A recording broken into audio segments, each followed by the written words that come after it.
The Instant Pot is hands down my favorite piece of equipment that I have in my kitchen. In fact, if I were to get rid of every other piece of equipment that I have, including this lovely vintage stove, I think the only thing I would keep is probably my Instant Pot. And the reason for that is because it is so versatile. And if you're a busy person, if you're a parent, you have a demanding job, or you're somebody who struggles with executive function, this is a really great tool because it's something that you can just set and forget about. However, every time that I recommend an Instant Pot to one of my clients, I hear people say that they're a little bit afraid of them, they don't really know how to use them, or maybe they've had one for years and they've never even whipped it out of the box. And I think the reason for that is that whenever you look up how to do something simple in the Instant Pot like make rice, you find 600 million different ways to do it. Different amounts of water, different amounts of time, and I think it can cause people to feel a little bit overwhelmed and nervous that they might be doing it wrong. But I think what you need to take away from this is that there's actually a lot of ways to use the Instant Pot right, and you kind of can't mess it up. And so in today's video, I'm going to demystify the Instant Pot so that you can make anything your heart desires very easily and with confidence. So let's start with some Instant Pot basics. Now there are a lot of settings on here, such as a yogurt making setting and the slow cooking setting, but for the sake of somebody's just starting out, I'm only going to talk about the ones that you're probably going to use the most.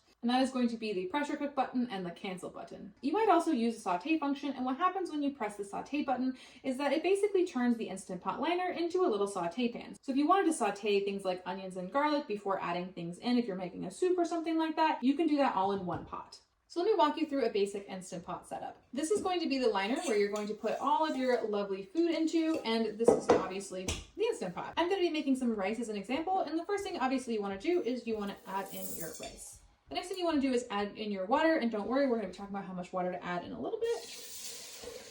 And then you just take your Instant Pot liner and set it right into the Instant Pot. Next, you're going to take your lid and put it right on top, and it sets into this groove, and it will sing to you when you get it right, and then you slide it into lock. The next thing that you want to do is you want to look at this little vent button on top, and you want to make sure that it is set from venting to sealing. So if you forget this step, which I have done many times, what's going to happen is that your Instant Pot is going to more or less cook like it was a pot on the stove. It's just going to heat and heat and heat and heat and never reach pressure. So you want to make sure that this is set from venting to sealing. The next thing you want to do is hit the pressure button. And the number that's going to pop up here is going to be whatever your settings were the last time you used your Instant Pot. And this is where you're going to want to adjust the time. So right now it's set for 21 minutes, but for this rice, I want to bring this down to 8 minutes. And that's all you have to do. So once you've inputted this in, you just wait a second and it's going to switch to on, which tells you that you have programmed everything correctly. Now let's say that this is switched to on, but you're like, oh shoot, I put the wrong number in. No problem, all you have to do is hit the cancel button, and it will turn it to off, and then you just hit pressure cook and adjust your time here. So now what's going to happen is your Instant Pot is going to heat up and reach pressure. Once the appropriate pressure level has been reached, your countdown is going to start. So if you set 8 minutes, it doesn't mean that it's only going to take 8 minutes to cook. What it means is that it's going to take 8 minutes plus however long it takes for the Instant Pot to reach pressure. Now, one of the reasons why I love the Instant Pot so much is that once it is done its countdown and the amount of time you've programmed has elapsed, what it's going to do is it's going to turn off the heating element and it's going to depressurize itself slowly. And then it's just going to keep your food warm until you are ready to take it out of the Instant Pot. For me, this is a game changer because if there's one thing that I do pretty frequently, it is forget stuff on the stove and cause things to boil over. But that won't happen on an Instant Pot.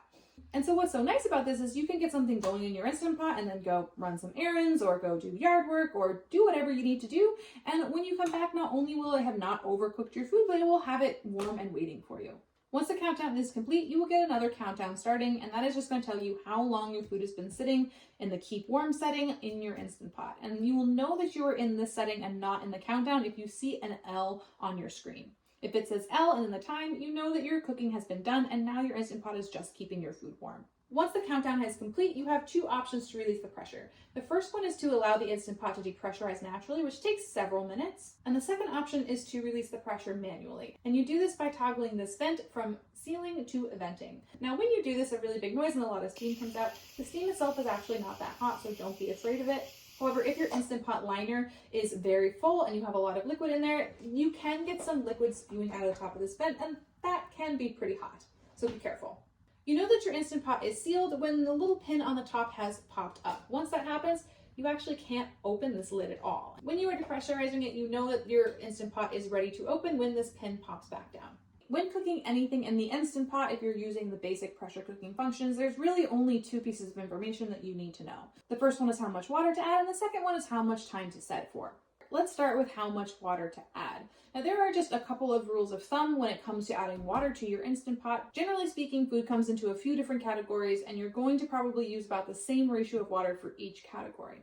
The first category is soups. When you're making soups in an Instant Pot, you're largely going to follow the exact same method that you would use if you were making soup on a stovetop. The only thing that you might want to keep in mind is that unlike boiling on a stove, where you're going to have a lot of steam running off and the water level is going to drop during the simmering phase, that won't really happen so much in the Instant Pot. And so you may want to add a little bit less water when you're making soup in an Instant Pot than you might if you were on the stove. My general rule of thumb is to just add enough water to lightly cover all of the ingredients in the soup. Generally, once it's cooked, it's going to be a little bit more brothy than it looks when it's raw, and you can always add more broth at the end when it's done cooking if you'd like it to be a little bit brothier. The next category is beans. When you are cooking beans from dry, the goal is to have the water level be about double the height of wherever the beans fall in the pot. And there's absolutely no need to measure this precisely. In general, my rule of thumb is when in doubt, add more water because you're just going to drain off the excess anyway. If you don't add enough water, what typically happens is the top level of the beans will be a little bit dry and crispy, but the bottom layer of beans will probably cook just fine. So all you really need to do is just scrape off that top layer. The third category of things that you would make in an Instant Pot are things where you're not intending for the end product to have any excess liquid. So that would be things like lentils, rice, quinoa, and other grains. And here you do want to use a specific ratio. And the ratio that I use for all of those is 1 part grain or bean or whatever you're cooking to 1.5 parts water. So for example, if you were going to cook 1 cup of rice, you would add 1.5 cups of water to that. Now the last broad category are going to be items that you're steaming. So you can steam vegetables or potatoes or anything in this bad boy. And all that you need in order to do a good steam is just a very thin layer of water at the bottom of the pot. Once you have that thin layer added to the pot, you just add your vegetables directly in, or ideally you would use some sort of steamer basket. And that is about it. That covers just about anything that you might want to cook in the Instant Pot. So now let's talk about how much time you program into your Instant Pot. Cooking in an Instant Pot is a lot like cooking on a stovetop, in that you can overcook things and you can always add more time if something is not done. And so with that in mind, whenever I'm cooking something new, I always try to shoot on the conservative side of time because I can always add more if it's not quite finished. Just like with the water, I tend to do my times based on some broad categories. Starting with beans, beans can vary a little bit depending on the size of the bean. If you're doing a very small bean like black beans, typically you can set it for about 45 minutes, whereas if you're doing something a little bit larger and more dense like chickpeas, that's going to take about 55 minutes. But typically any bean that I'm going to cook outside of lentils, it's going to be somewhere between 45 and 55 minutes, depending on the size of the bean. Again, if you undershoot and your beans are not quite done, they're a little too toothy, you can always just put that lid back on and cook it for another few minutes. Now, one pro tip is that if you overcook your beans and they're a little bit mushy, you can rescue them actually. All you have to do is drain the liquid and run them under cold water, and typically the beans will firm up again.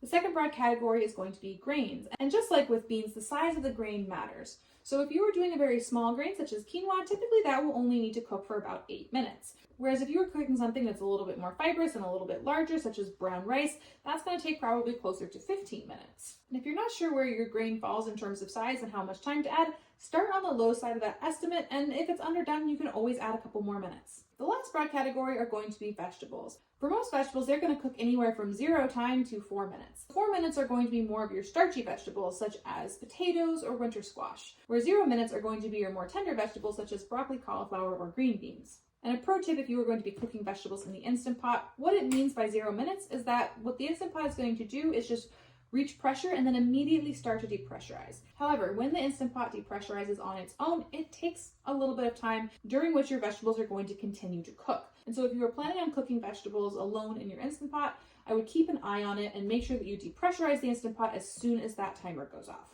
When it comes to mixed dishes such as soups or rice dishes, a really good rule of thumb is to just use whatever time is required for the piece of that dish that cooks the longest. For example, if you are cooking a soup that has dried beans and a lot of other vegetables, you would use the amount of time required to cook the beans as the time in your Instant Pot. Now, if you would like a written reference for all of this with the specific times that I use for the different grains and beans, head over to my website because I have a whole article on that there. There is a link in the description box below.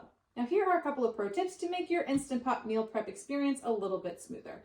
The first thing is that if you are making a mixed dish that includes tomatoes, it's really important to not have the tomatoes integrated through the entire contents of the Instant Pot. And the reason for that is that the Instant Pot will turn off automatically if it senses any burning or scorching inside the vessel. And tomatoes, when they touch the bottom of the Instant Pot bowl, typically will burn. But that doesn't mean that you can't cook with tomatoes in this. Instead, what you want to do is have everything mixed into your Instant Pot bowl and then just lay the tomatoes over the top. The tomatoes will cook through the dish just fine, but will not reach the bottom of the container in a large enough quantity to cause scorching. Now, my second pro tip is to have multiple Instant Pot liners, and it's really helpful to have a few Instant Pot lids to go with them. And the reason why I like to do that is so that I can actually store the food directly in the Instant Pot liner, and it saves me some dishes. So all I do when I'm done cooking something is I just pull the Instant Pot liner out, put a lid on it, and store it directly in my fridge. And then if I need to make something else, well, I have a whole other liner to do that with. So I hope this tutorial has made the Instant Pot a little bit more accessible to you, because this really is a fantastic tool for just about anybody and can make meal prepping a lot easier and more accessible to people.